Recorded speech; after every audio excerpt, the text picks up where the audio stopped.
सुमित उगे मुगे इनका सवाल ऐसा है कि ब्रिटिश लोगों ने हमारी अर्थव्यवस्था पूरी तरह से तहस नहस कर दी थी। इसके बावजूद ब्रिटिशकालीन अर्थव्यवस्था में और आज के अर्थव्यवस्था में क्या फर्क है, तब क्या अच्छा बुरा था और आज क्या अच्छा बुरा है। ब्रिटिशकालीन अर्थव्यवस्था में या फिर ब्रिटिशों ने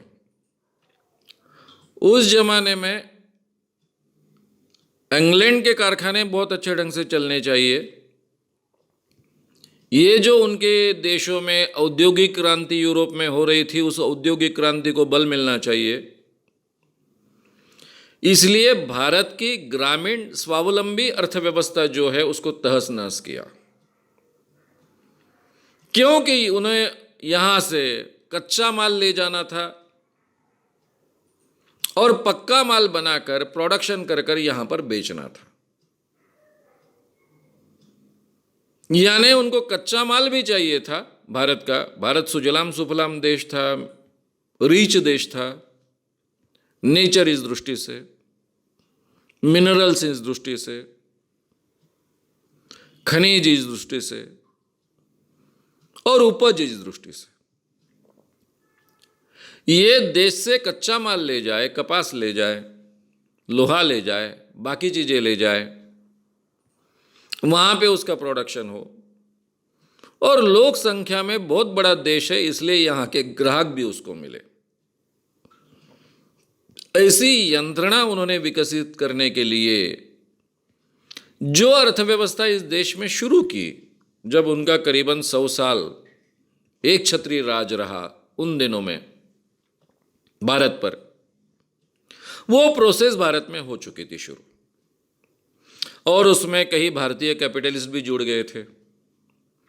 भारतीय कैपिटलिस्ट के कारखाने मुंबई में अलग अलग शहरों में लगने शुरू हुए थे। नागपुर में भी लग चुका था एम्प्रेस मिल वगैरह वगैरह, टाटा का, क्योंकि कपास बड़े पैमाने पर हो रही थी। वही प्रोसेस, यानी सस्ते दाम खेती उपज को दे, कच्चे माल को दे, ज़्यादा प्रोडक्शन, ज़्यादा प्रॉफिट निकले। और ये ज़्यादा प्रोडक्शन जो तैयार होगा, ज़्यादा प्रॉफिट उसमें से जो निकलेगा, अतिरिक्त प्रॉफिट निकलेगा। ये अतिरिक्त प्रॉफिट क्या होता है, बहुत विस्तार से मैंने गांधी का ग्राम स्वराज इस विषय की मालिका में आपसे कहा है। वो प्रॉफिट के जरिए या औद्योगिक जो विकास है उसको चाल ना मिले, उसका स्पीड बढ़े। यही प्रोसेस हमने भारत में भी शुरू की थी। इसलिए गांधी जी ने हिंद स्वराज इस किताब में 2005 में कहा था, जब ज़्यादा कारखाने भारत में पैदा नहीं हुए थे, तब कहा था कि मैनचेस्टर अगर हम भारत में लाए और भारत के एक आधे शहर को या फिर कुछ शहरों को मैनचेस्टर बनाए, तो वो भारत के आम देहातों का शोषण कर कर वो मैनचेस्टर का विकास होगा, यानी भारत के मैनचेस्टर का विकास होगा। तो वही प्रोसेस भारत में चली। तो ये प्रोसेस शुरू हो चुकी थी। किसान का शोषण शुरू हो चुका था।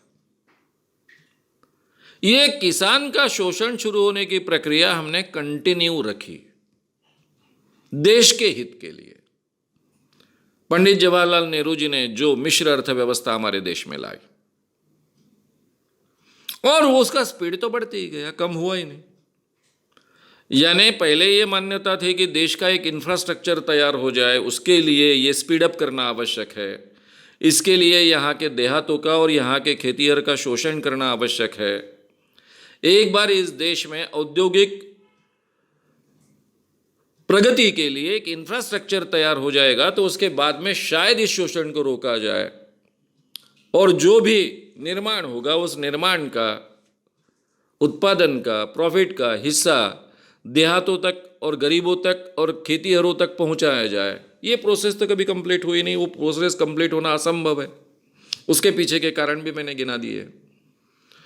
और जागतिकीकरण के बाद में तो और भी परिस्थिति बिगड़ गई। उस जमाने में क्या अच्छा था?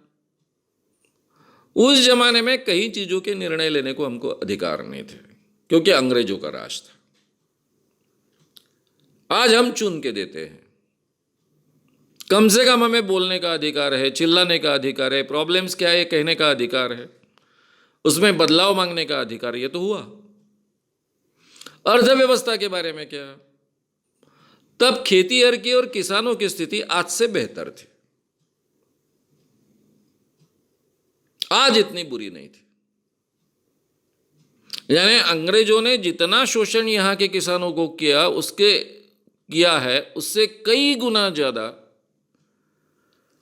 हमारे देश के औद्योगिक विकास ने किसानों का शोषण किया है। अब उस जमाने में कई चीजों का प्रोडक्शन हमारे देश में नहीं होता था। मिश्र अर्थव्यवस्था के कारण बहुत बड़े पैमाने पर औद्योगिक प्रोडक्शन हमारे देश में होने लगा। बड़े बड़े हमने डैम्स तैयार किए, पानी की व्यवस्था की, खेती की उपज बढ़ाने की व्यवस्था की, वगैरह वगैरह, बाकी सब चीजें हमने की। लेकिन किसानों की हालत दिन ब दिन बदतर होती गई, क्योंकि किसानों के देहातों के शोषण के आधार पर विकास होने की प्रक्रिया हमने कायम रखी। केवल कायम नहीं रही तो उसको हमने चालना दी। इसलिए बेकारी का प्रमाण बढ़ा है, बेरोजगारी का प्रमाण बढ़ा है, गरीबी का प्रमाण बढ़ा है। आज शायद इंसान भूखा ना मरे, इतना अनाज हम पैदा करते हैं, लेकिन फिर भी हर एक के पास में अनाज नहीं पहुंचता है।